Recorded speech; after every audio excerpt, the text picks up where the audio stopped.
Every week, the Payne family cuts straight to the real financial story. The one question, Bob, everyone's asking is, are we in an artificial intelligence bubble?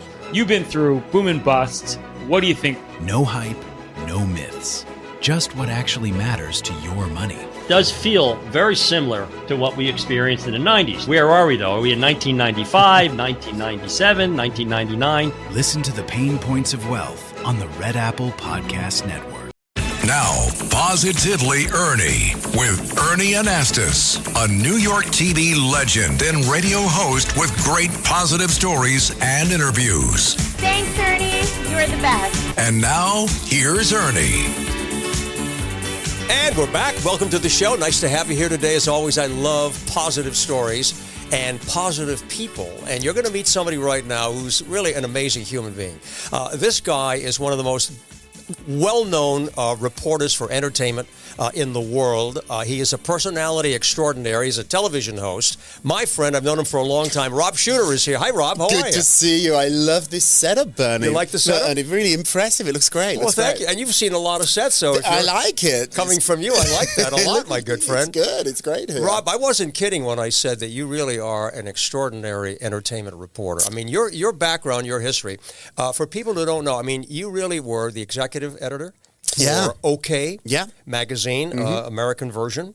And with that goes a lot of stories, because I'm going to start with that, because you were involved with Jennifer Lopez and Britney Spears. Now, you had an exclusive interview with Britney Spears when she was really going through quite a bit. Tell me about that. Yeah, it was heartbreaking. So we scored the first sit-down interview and photo shoot with Britney Spears. How did that happen? We paid for it. And so, let's be really honest about this. I think we offered her $1 million. It was a ridiculous amount of money, but it was going to sell a lot of copies. So we figured out how many more issues we had to sell to make it worthwhile, and the business people gave that offer. And so it was agreed upon, and the contract was signed, and we went to LA to do a photo shoot and an interview. And what we saw was just What was awful. that like? I mean, at that time especially, she was like an amazing story that everybody was looking for. Yeah, you can get a little jaded and sometimes forget that these people are real people. And as a reporter, watching this scene unfold, this mayhem, was something that I found riveting. But as a human being, it was awful to watch. And she was in a really bad shape, and ultimately we couldn't run the photographs. They were just too disturbing. I don't think they've ever been seen. I've seen them, but they were just too disturbing, and she was really out of it. And I'm curious, do you think those photos will ever be released? I don't think so. I think it was over 10 years ago, so I would have assumed they would have come out by now. But you never know. I mean, this stuff does eventually usually leak out, but it hasn't yet. I would think so. And then we never got to do the interview. She never turned up for the interview, and I hope our check didn't clear. I think we got the money back. But then we did a story about what it was like to have a day in the life with Britney Spears. Right. Well, you scored a lot of points with that. It was a it sold crazy. I mean, we got our $1 million back, and we also sold 1 million magazines. So the accounting people were very happy with me. But it's I learnt my skill as a publicist. Like before, I was the editor of OK. I was a celebrity publicist. I worked for J-Lo and Diddy, Alicia Keys. Yeah, you did a lot. I loved it, and that's where I learned about everything. J-Lo. I want to hear about She's extraordinary. Yeah. She's just the boss. Like, she knows what she wants. She's not frightened to ask for what she wants. And, I think some people think strong women can be frightening. I found her to be amazing. I always say that after yes, the next best answer is no. Maybe it gets me nowhere. Maybe leaves the door open. It wastes my time. Jennifer is a yes or no person. She's quite short in her text, which once again some people could think is rude, but no, she wants. She knows what she wants, and it's interesting too. I remember I was at the Golden Globes or maybe the Oscars with Jennifer, and she wasn't treated very well. The other Hollywood stars don't really like J-Lo. Well, she just did this documentary, by the way. What are the reviews on that? They were mixed. Like she's not the most respected in the business, and she knows this, and she's a terrific actress. She She's a puts lovely on a show. person, too. Yeah, and she's I've great. interviewed her as well. I She's think she's great. Yeah. It's like high school. Hollywood can be really mean, and it's cliquey. Yeah. And you would think somebody who's as big a star as J-Lo would be up there with the Julia Roberts, but she's not. And so I think that... it's wild, isn't it? You never think somebody like that would have struggles, but they do. And Rob, you mentioned Jessica Simpson and Alicia Keys. I mean, you've worked with so many people. People who are listening and watching and saying, okay, standouts. Okay, people who really stand. I know that's a tough one because you've done everything. But if you had to mention someone that really impressed you and stood out in your mind in the interviews and contact that you had, who would that be? I got to say, I was Kate Spade's publicist. May she rest in peace. Oh yeah, and I loved Katie, and she was so delicious and quirky, and she taught me how kindness was not only the right thing to do, it was the smart thing to do. And so Kate would say, being kind, it doesn't matter what your motive is. If you're being kind because you're a good person, fantastic. Absolutely. But ultimately, the end result is the same. So if you're being kind to be smart, the end result's the same. So Kate just said, be kind. And she taught me to the power of a follow-up thank you note. Oh, isn't that nice? Kate did an interview or met somebody. Was it handwritten? I'm curious. Yeah, on Kate Spade's stationery. Little Isn't that a nice notes. thing to receive? No, I don't send handwritten notes, but I always send a thank you text or a thank you I think email. that's so important. It is. Kindness is very important, and being thoughtful that way. You mentioned Kate, the name Kate. Now I'm thinking about Kate Middleton, okay? And that's a big story that's been popping all over the place. I want to get your reaction to what happened. What did happen? I'm told that Kate does not want this disclosed. They're going to extraordinary measures to keep this a secret. There's been lots of rumours, lots of whispers within the palace about a potential eating disorder. She's really, really thin. The last time I saw Kate, painfully thin. And I think big picture, I don't know what specifically happened to send her to the hospital, but I do know big picture, Kate is quite a quiet person. She likes to be in the country with her dogs and her family. She's not a show pony. She'll never live in Buckingham Palace. She doesn't like to go to premieres or red carpet events. She doesn't even like really public speaking. Kate is quite a reserved person. I think this job wants to be is her own person. bad fitting job for her, but she's got it.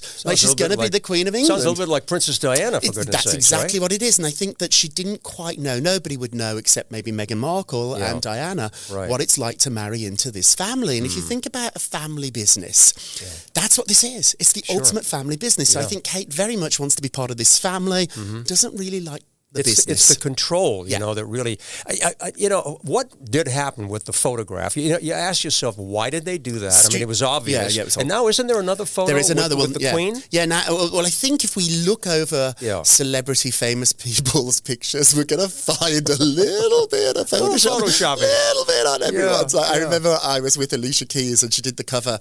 I think it was Essence magazine, and maybe it was People, and they definitely stretched her. She was a little taller and thinner on the actual one that came out, and she was the one that pointed it out. She was like, oh my goodness. So this goes on all the time. It sounds like a big controversy. I was about to say that a lot of this is acceptable in many ways. Yeah, look, we've got AI, and that's a major factor. Okay? In the entertainment business, what are we going to expect as far as artificial intelligence and all of the new technology that's out there? What is on the horizon? People are terrified. This is why Fran Drescher really fought hard, her union, to make sure there was some control over this. But people are really frightened of AI. Change is hard. It doesn't matter if you're in the entertainment business or not. Change is hard. And it's changing all the time. And life everywhere. changes. Yeah, and, trying to go back to the days where we had buggies and carts or when we had typewriters, they're gone. We remember that. Yeah. And so, I think the success in life and in your work life and personal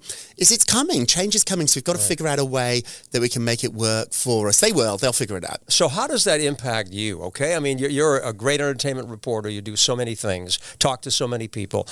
In terms of what you see for the future, in terms of content, the creators of content, I mean, that's a major. That's major. Talk about changes. Yeah, it's absolutely. huge, but it also can be quite helpful too, that the mundane stuff now we can let a computer do. But I think at the end of the day, I'm always going to be in business because gossip is probably, people say something else is the oldest profession. I would argue gossip is the oldest profession in the world. If you go to the Met Museum here in New York, they have this amazing Temple of Denmore, I think, Demdor. Yes. And on the walls are graffiti, which is basically gossip. Yeah. So gossip goes back to the ancient times, and everyone always has a story. Yeah. If you listen, if you shut up and listen, which has been something I had to learn to do, people ultimately tell you their story. I think most people, when they're watching, let's say the Oscars or the Emmys, right? It's the red carpet that gets so much attention because you want to see these people, not on stage and maybe hear something that they're going to say that they wouldn't ordinarily say. Yeah, I love it when people mess up. Yeah. It's so exciting and it's delicious and it gives us an insight into them. And stories are everywhere. It was the great Liz Smith who really mentored me and went out of her way to be kind. The legendary Liz Smith. Yeah. And she said, if you just listen, everyone has a story and people aren't quiet or shy. Yes. You just haven't found something they want to talk about yet. Yeah, you're right. And so everybody has a passion. And I think part of our job is finding what that passion is. But Rob, that's good. And let me ask you this, though, because a lot of people today, when we're looking for information, wherever it happens to be, are looking for one thing, the magic word. Truth. Where is the truth? Okay, there are issues in the news business, but also in the entertainment business. People are looking for, is that a real story? Is that the truth? It's hard to know. I mean, you're like somebody that told you a story at dinner. Right. Think of the person who told it you. Who's your source here? Right. And if it's somebody that you trust, if it's a dear friend, you're going to believe it. And it probably is the truth. The thing that got so complicated is that there are shades of grey in the truth. And when we're little, we want to believe it's yes or no. We want to believe it's either the truth or a lie. And often there are many different stories. And so if I interview somebody about an event, it'll be different, even if it's the same event, from somebody else. And so like a good reporter is somebody that tries to listen to everything and give a balanced view. And so it's tricky, though. It's not as easy. It's not math. Right. Like what we do, entertainment, gossip, celebrity, it's not math. It's not 2 and 2 is 4. That's a fact. Yes. Is Jennifer Lopez a great singer or not? That is not a fact. That's an opinion. Right. And so that's when you have these different competing stories. I want to get your view on something too, because now everybody has a telephone, right? And everybody has access to social media and so forth. And people, I did a story on this recently about how there's a lot of narcissism out there because people are just posting, so many things with themselves, and there are stars that are being created and developed through social media. Your take on that in terms of, I hate it. Justin Bieber. No, I hate it. It's horrible. I've got to get with it because this is the future. But, it took me a while to jump on the reality star bandwagon. Like when Jessica emailed me to be her publicist to represent her, I sort of cringed a little bit because she was on that reality show with her husband, Nick. And I was like, I wish she was just a singer still. And I was wrong. Like, this is where the future is. But I don't like it. And I love telling other people's stories. I have trouble telling my own. And so I'm quite bad actually at Instagram and Facebook and all that. I don't really reveal much. I don't like it. And here you are in the business, right? Hey, some other names too. Paris Hilton was in she was amazing. In your resume, if you will. Tell me about Paris Hilton. She was extraordinary. She's a real businesswoman. It's all an act. That dumb blonde is all an act. She's an absolute wizard. She knows what she's doing. She knows how to wink and move her arms and her head, and she knows her clothes are important. And she even has that wispy little voice, which is not real. Like when you call her on the phone, she talks like this. But when during interviews, she whispers. And so like Michael Jackson. And so she handles herself very well. She's a wizard at this. She didn't need to do it. She's a Hilton. She really is. Yeah. She has all that family money. Right. She didn't need to do this. She created really reality stardom. It's really Paris that did the first selfie ever. Is Paris Hilton. She's the first one that held up her device. It was before the iPhone took a picture. It was Paris Hilton that invented the selfie. And is that a known fact? It's a fact out there. Paris Hilton invented the selfie. Yep. And she also invented arguably somebody that went on and eclipsed Paris. She invented Kim Kardashian. When I was working for Paris, Kim was her stylist. Unbelievable. And she used to follow Paris around. And I used to I saw her all the time. I was like, who's she? And then she turned into Kim Kardashian. Unbelievable. I love talking to you about people and personalities. Now, you may not want to answer this question. I'll answer. No, I asked you, some of the best people that you interviewed that really impressed you.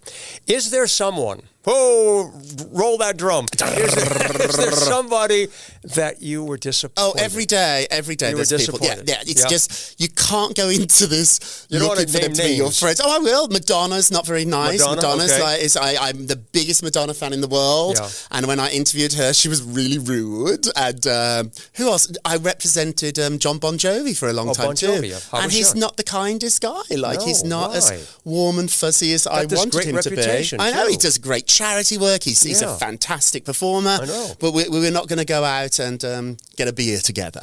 And so there, it's once again, it's degrees. Like, John's not a bad person. He's just not warm and fuzzy. Alicia Keys is tough. Keys. Like, when I worked She's for tough Alicia, too, yeah. Alicia's not going to sit down. We're not going to braid each other's hair. And we're not going to watch movies together, rom-coms. She's a tough person. I think they're like little businesses, maybe not so little, and they run them like they're the CEO. And I think that the way to think about it is that the person that runs your company might be quite tough. Yes. And that's the same with a lot of celebrities. What we see on TV is part of who they are. Part It's of not who the they full are. picture. I'm tough too, though. I've got to say, like, if you ask people about me, in many ways you have to be, I right? can be like a bit of a pain in the bottom too. Yeah, And so, yeah. like, I get it. But somehow you have to be. They say that the difference between the successful and the unsuccessful salesperson, the successful one asks for the order. so you have to be able to be in that position to say, okay, this is what I need. This is what I want to find out about. It's not an easy thing to be in the business that you're in. You do so many things. Tell me about some of the projects you're working on right now. iHeart's just hired me to do a daily show. So I'm doing a daily podcast now every morning by 9 a.m. in my contract. It has to be live and posted. And I looked at the charts. I'm trying to not become obsessed about it, but I think I'm number 10 on the charts. Good for you. It's top 10 podcasts. Good for you. And there's millions of podcasts. So that's I know. really, really exciting out there. How do you set up your guests and content and what you're going to do? It's so interesting. I'm glad you asked this. Whenever I have a guest on, the numbers go down. They don't want me talking to interesting you. is They that? want me talking about you. Because I can say stuff about you that I wouldn't ask you. So I can actually be quite cheeky. They'd rather have you They want just me. look at the camera they and want talk. me. It's not on camera, mine. It's just audio. But it's just like, I just talk. And I do 20 minutes. I sometimes have a co-host who's another gossip columnist, another entertainment reporter. But whenever I've had a celebrity on, I was like, oh, gosh, this is going to get 1 million hits. This is a big you think so, star. right? Their numbers go down. They want... And I tell people That's all the time, and I think it's such a fun way to think about this. I'm in the friendship business. I'm not in the celebrity business. I'm in the friendship business. People, me too, we're lonely and, we want to check out for 20 minutes and listen to some funny, silly stories about Kate or Meghan or Kim Kardashian. And so that's what I do each day now. I can understand how that works because, if I'm going to tune in and listen to you, right? But I expect to hear from you if you're alone, telling me some good stories and truthful stories. You're saying that if you have the guest on... Well, they don't tell me the truth either. Like, they won't tell you, like, the truth. and they're often very guarded. It's hard now. I think it's always been hard being a celebrity. Yeah. And I ask cheeky questions. It's called Naughty But Nice. And I think that tells you exactly who I am. I'm naughty. I love to laugh. And I like to pinch. I don't punch. But I do pinch people. It makes me giggle. And so if you're not coming to play, then it's probably not the podcast for you. How are we doing in the entertainment business in the community of diversity and inclusion and so forth? Because that's a very important... Very important. It really is. I think we're doing much better. And I think now, because the way the business has changed, and anybody now can have a podcast. You can do this yourself. So, not so long ago, a decade ago, there were so many gatekeepers and you couldn't have a radio show or you couldn't have a TV show. You couldn't have a video if you weren't hired by a network or a big company. Now, with your iPhone, you can be your own broadcaster, and it might not be as sharp as what we're looking at here, but you can do it. And so I see these people... Like we have more content than ever. I would argue we have too much, but we have more content than ever. And if you want to do it, do it. Don't wait to do it. Yeah, do it. Do it. You brought up an interesting point about maybe we have too much.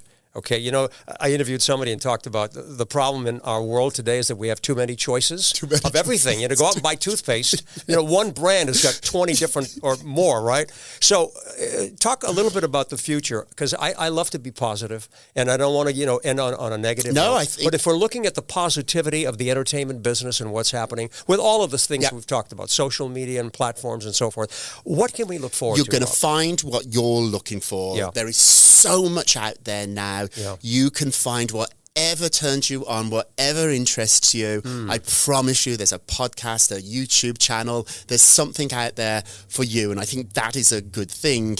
It might not have a mass appeal anymore. Right. I think we're going from the days of broadcasting to much more niche, Without a smaller markets now. Yeah. But you will find your tribe, and I think that's true in life too. I really do. As odd as I am, I found my tribe, I found my people, I found my group. You sure have. And they're not, you know, the largest. They're pretty large, but find your people. Find people that you want to hang out with, that make you smile. And if you don't leave my podcast or drinks with a friend with a smile on your face, don't come back. Yeah. That's my rule. That's pretty honest about it. I was out last night with friends, and when I was coming home in my Uber, I had a huge smile on my face, and I was like, I'm going to do this again.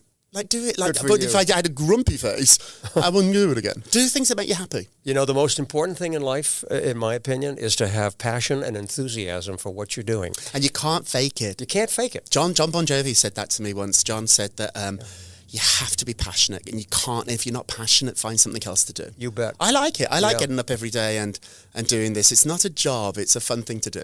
You know what? You're the best. You really are. I mean, I know people who have been listening and watching to this podcast are saying, I love this guy, Rob. They probably all know you, but if they don't know you, they're going to check out your podcast. That's for sure. Rob Shooter, the best in the business. I'm telling you, it's such a pleasure to have you here today. I'm going to come back. Thanks, Rob. Here. It's great. Please do that, okay? You're the best. Rob Shooter. Thanks for watching. We'll see you next time. Bye.